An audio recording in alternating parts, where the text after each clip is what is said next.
aí, pessoal, tudo bem com vocês? Eu espero que todos estejam bem. A gente vai agora para mais uma aula de biologia do Fica em Casa Aprendendo. Aqui é o professor Celso Ramos e hoje nós vamos estudar sobre clonagem do DNA. Bem, todo mundo já ouviu falar em clonagem, inclusive já até foi criada novela com esse tema. Então, na verdade, o que seria, o que significaria clonagem, né? O que é clonar alguma coisa, biologicamente falando? Porque hoje em dia essa palavra ela é muito usada em várias situações. Hoje em dia a gente tem situação de clonagem de cartões, clonagem de celular, mas no sentido biológico da palavra, clonar, o que significa isso, né? Vou falar sobre a clonagem molecular.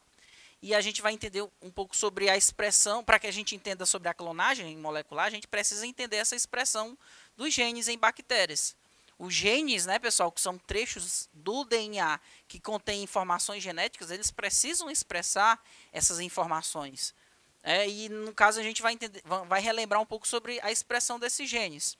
E aí eu vou falar sobre a clonagem molecular em vírus, falarei sobre cromossomos artificiais em leveduras e clonagem de organismos inteiros.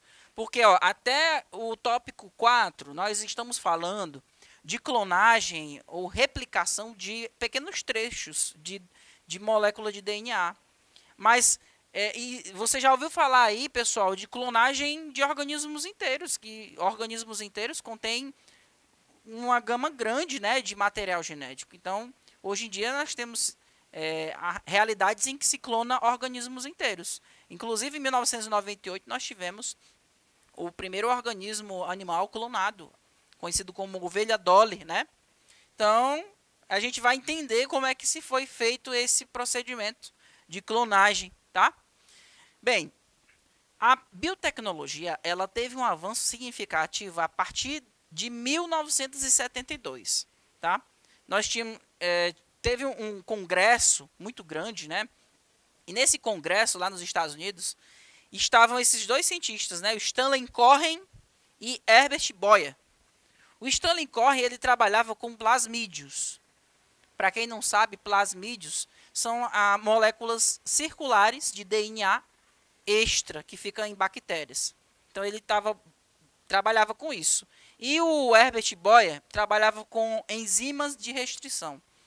As enzimas de restrição nós já estudamos em aulas anteriores. Elas são moléculas, enzimas que quebram, que cortam o DNA em regiões específicas.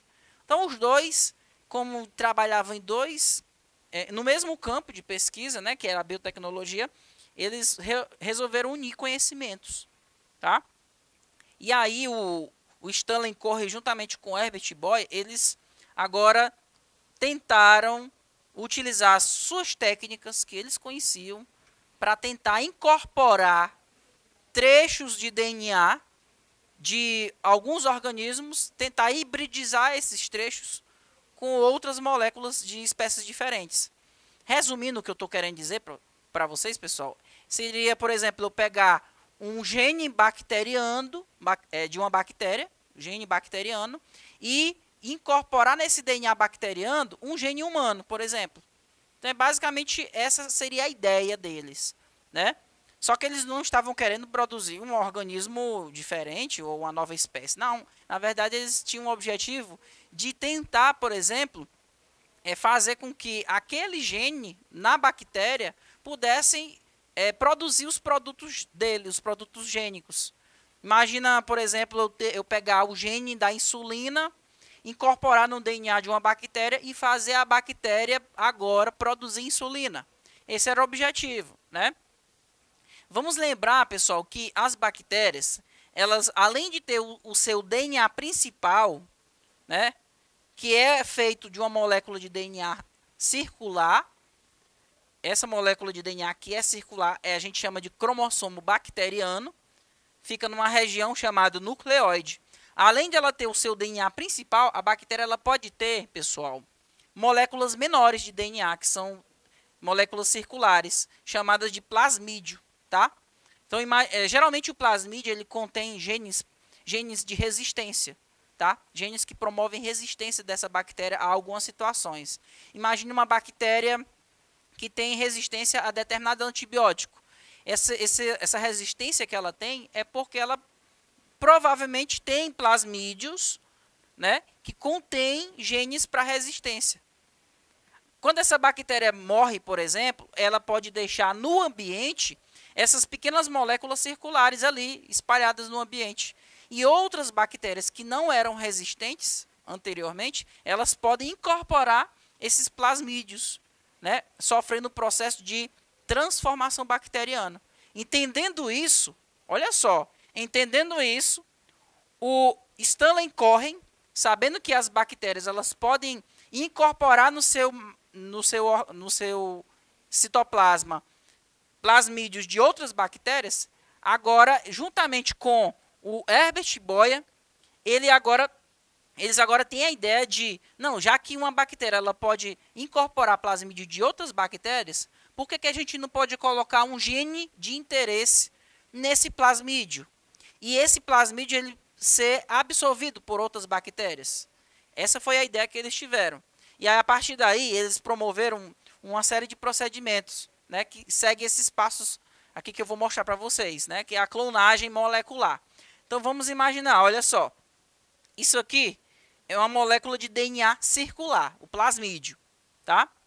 Veja, o plasmídio, quando ele é submetido à ação de enzimas de restrição, que são endonucleases, que a gente chama de endonucleases de restrição, o que elas fazem, que eu ensinei para vocês? Elas cortam o DNA plasmidial numa região específica, tá?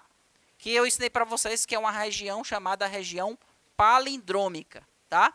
Então, a enzima de restrição reconhece um sítio, um local da molécula, ela corta naquele local, tá? E aí, ó, ela vai deixar essa molécula aberta. Antes era circular, ela vai agora ficar aberta. E no outro tubo de ensaio, que contém uma molécula de DNA humano, por exemplo, tá?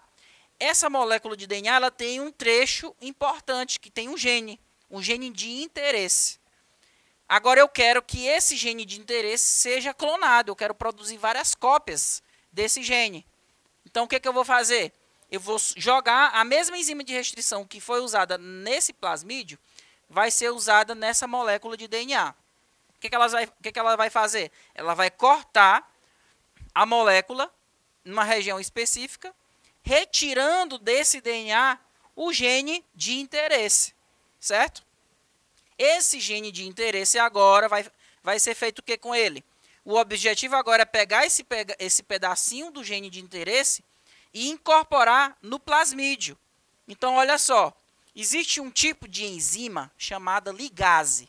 O que ela faz? Ela junta DNA, moléculas de DNA que são fragmentos, ela consegue colar essas moléculas, certo? Então, veja, o que eles fizeram?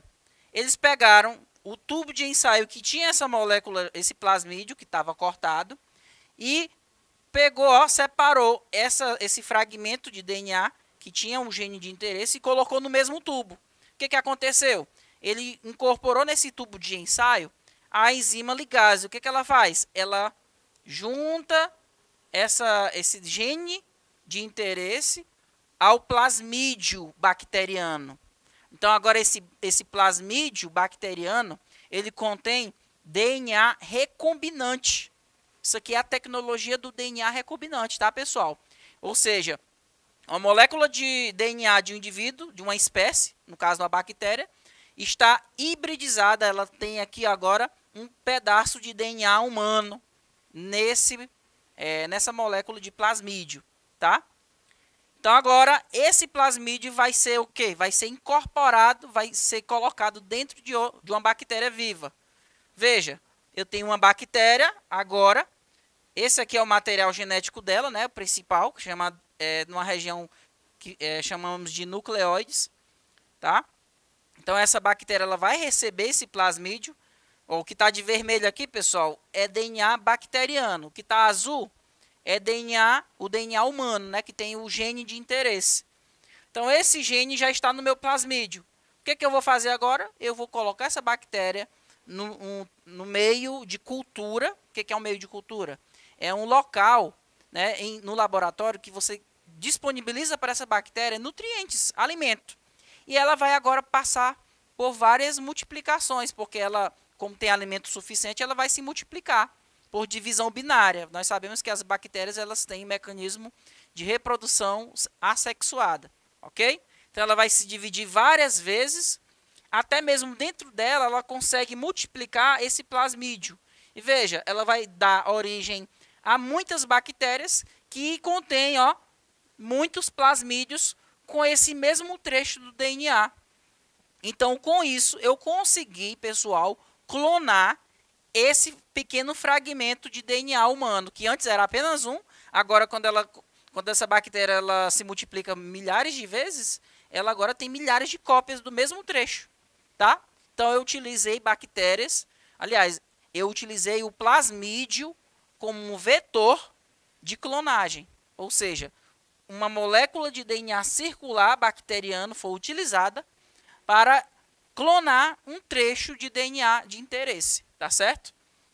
Então, em 1977, obteve-se pela primeira vez a síntese de uma proteína humana por bactéria transformada.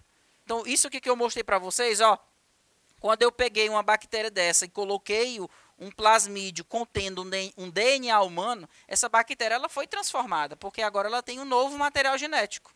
Então, já teve situação, em 1977, onde aconteceu a primeira vez a síntese de uma proteína humana. Ou seja, foi incorporado um gene de interesse, né, que nesse gene tem a informação para se produzir uma proteína humana. E esse gene ele produziu o quê? Ele produziu uma proteína humana em bactérias, tá? Então foi isso aqui que aconteceu. Eu tinha um plasmídio, que vai ser o meu vetor. Eu vou incorporar nesse plasmídio um gene humano, um gene de interesse. Por exemplo, pode ser o gene da insulina, tá? O gene da insulina, ele vai resultar, pessoal, na produção do hormônio insulina. E o que é a insulina? Insulina é um hormônio que diminui a taxa de glicose. Tá? Pessoas que têm problema de diabetes, por exemplo, não produzem insulina.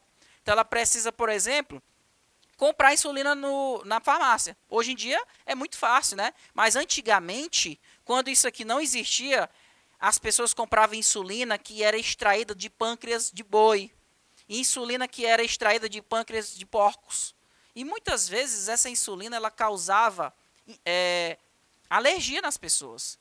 Então, com esse novo procedimento da biotecnologia, foram produzidas insulinas humanas, tá? Utilizando bactérias. Então, o gene da insulina agora é incorporado ao meu plasmídio, tá?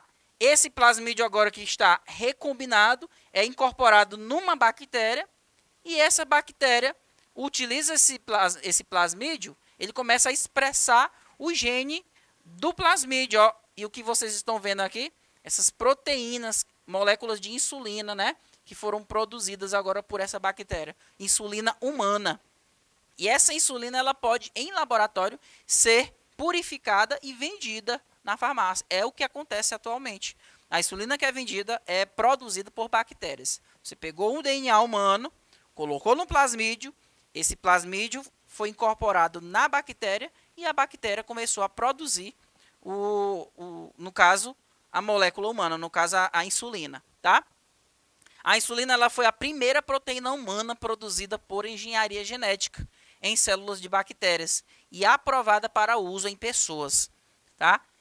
Em 1979, teve-se início da produção de somatotrofina, com liberação para venda somente em 1985. Veja, as pesquisas iniciaram-se em 1979, mas o medicamento só foi liberado muito tempo depois. E é isso que acontece. Atualmente, quando se produz o medicamento, esse medicamento ele tem que passar por várias fases de testagem para saber se realmente esse medicamento vai ter efeito no organismo humano, tá?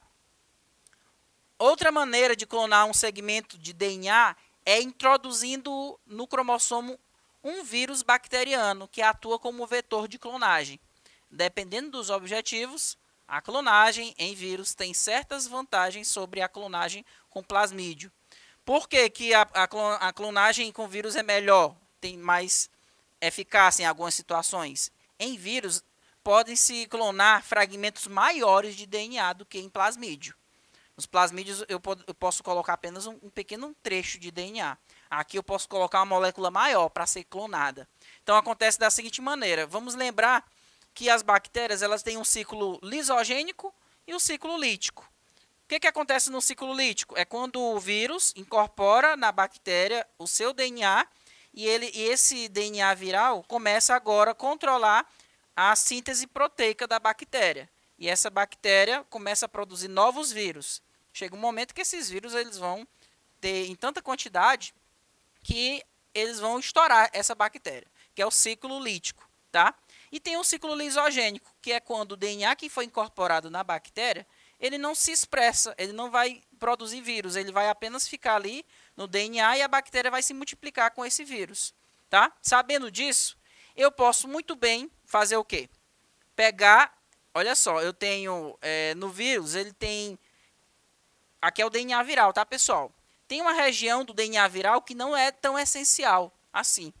Então, o que eu faço? Eu vou tirar esses genes que não são essenciais no vírus, né, no DNA viral, e vou colocar nesse local aqui um DNA humano, tá, que contém um gene de interesse. E esse DNA recombinante vai ser colocado no vírus. E esse vírus é usado para fazer o quê? Para injetar o seu DNA, que é recombinante, na bactéria. E aí esse DNA recombinante agora vai começar o quê? Produzir mais vírus, só que esses vírus eles contêm o DNA humano. Então, nesse caso, foi um exemplo de clonagem utilizando um bacteriófago, que é um vírus que infecta bactérias, tá? Atualmente, pode-se clonar segmentos muito grandes de DNA em células de levedura, tá? Que esse é o nome científico delas. Nesse caso, o vetor é um segmento de DNA plasmidial, capaz de se multiplicar em células de levedura, comportando-se como cromossomos desse fungo, duplicando-se e sendo transmitido às células filhas. Esse vetor é conhecido como IAC, tá? Do inglês, Yeast Artificial Chromosome, cromossomo artificial de levedura, tá? E a clonagem de organismos inteiros, como é que acontece? Vamos lá, em 1998 foi clonado o primeiro animal, conhecido como ovelha Dolly, tá? E na ocasião foi feito o seguinte procedimento. Veja, eu tenho aqui uma primeira ovelha, tá?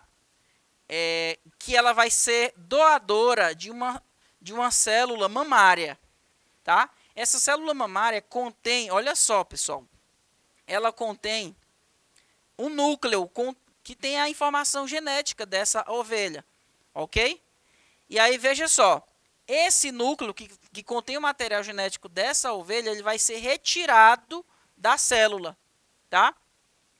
E esse núcleo agora ele é incorporado a um ovócito, que foi tirado o núcleo. Esse ovócito, uma vez incorporando esse núcleo dessa ovelha, ele vai agora ser jogado no corpo de uma mãe de aluguel. Essa ovelha que é mãe de aluguel, ela vai receber essa célula que contém um núcleo de uma terceira ovelha ali, ó. Ela vai agora desenvolver o filhote. E esse filhote aqui, ele vai ser o clone da ovelha que foi doadora do núcleo, pessoal, tá? Ela não vai ser clone daquela ovelha que foi doadora do ovócito, tá? Que é o óvulo. Então, por que ela vai ser clone daquela que é doadora do núcleo? Porque no núcleo contém o material genético. E, consequentemente, se ele tem um material genético, ele vai ter todas as características genéticas do indivíduo, tá? Vamos entender que essa ovelha aqui, ela foi um marco para a ciência na época. Atualmente, se utiliza a clonagem para várias situações, tá? Para a promoção de medicamentos, para mais pesquisas sobre a clonagem de organismos inteiros. Então, a biotecnologia ela teve esse avanço tremendo a partir de 1972, onde se produziu aí a biologia, a tecnologia do DNA recombinante, onde eu tenho capacidade de agora hibridizar ou juntar, né, pessoal, moléculas de DNA de uma espécie com DNA de outra espécie, tá? Então, eu espero que vocês tenham entendido. Essa foi nossa aula sobre clonagem do DNA e eu aguardo vocês na próxima aula. Até mais. Tchau, tchau.